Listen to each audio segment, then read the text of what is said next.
This data counter tracks the career output of the world's elite forwards. Most professional careers follow a predictable bell curve of production, but when we add Cristiano Ronaldo's 800 career goals and 146 international strikes, he detaches from the rest of the pack. That deviation is most visible in how the market values his aging body. In 2018, Juventus paid €100 million for Ronaldo while he was already 33, an age when most elite strikers are entering their final decline. The transfer was backed by rigorous medical testing in Turin.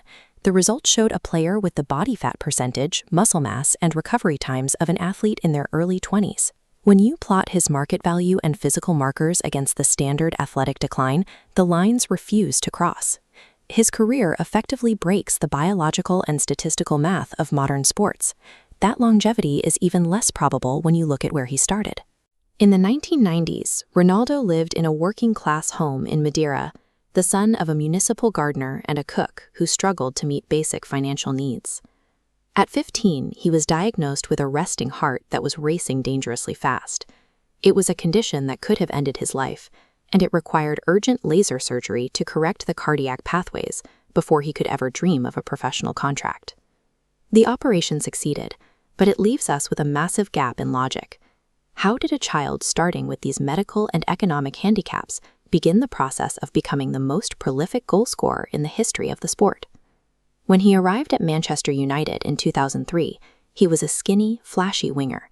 He had the skill to beat defenders with stepovers, but he lacked the physical strength required for consistent scoring.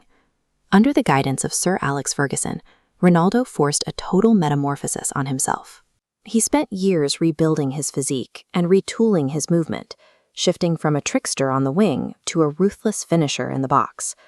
By the 2007-08 season, the transformation was complete.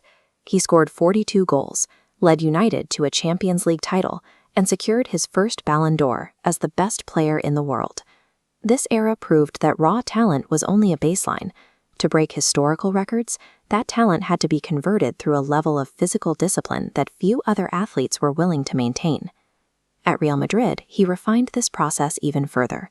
He transitioned into a pure, highly efficient forward, cutting out unnecessary movement to minimize the physical wear and tear on his joints as he entered his prime. He spent the next 9 years rewriting the club's history.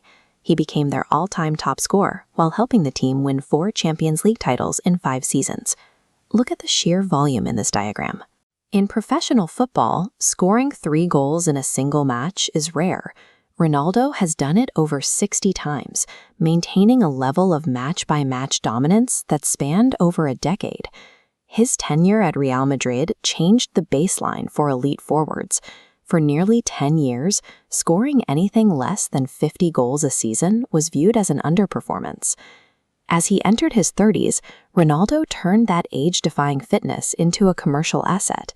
He used his authentic rags-to-riches story to build a lifestyle brand, currently valued at $1.4 billion. The CR7 empire extends far beyond sports, with a portfolio of tangible assets including a global chain of hotels, gyms, and wellness apps. This business model is built entirely on his continuous performance. Even as he moved into the Saudi Pro League with Al Nassr, his brand's expansion into the Middle East remained tied to the fact that he was still scoring goals at 40.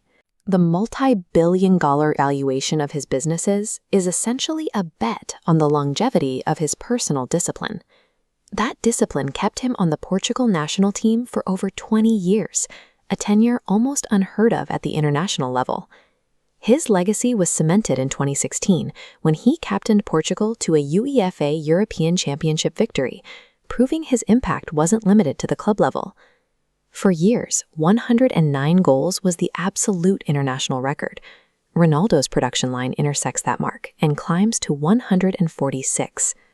To reach that ceiling, he maintained elite fitness across 15 major tournaments, whereas most players compete in 3 or 4.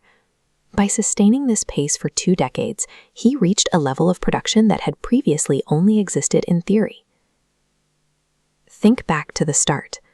The child sweeping streets in Madeira, recovering from heart surgery, became a record-breaking billionaire athlete. His success isn't just a result of natural talent. It's driven by a willingness to constantly reinvent his play style and his body to stay ahead of the aging process. Cristiano Ronaldo's career serves as a blueprint for weaponizing personal discipline, taking a biology that could have failed and forcing it to produce the highest statistical output in the history of the game.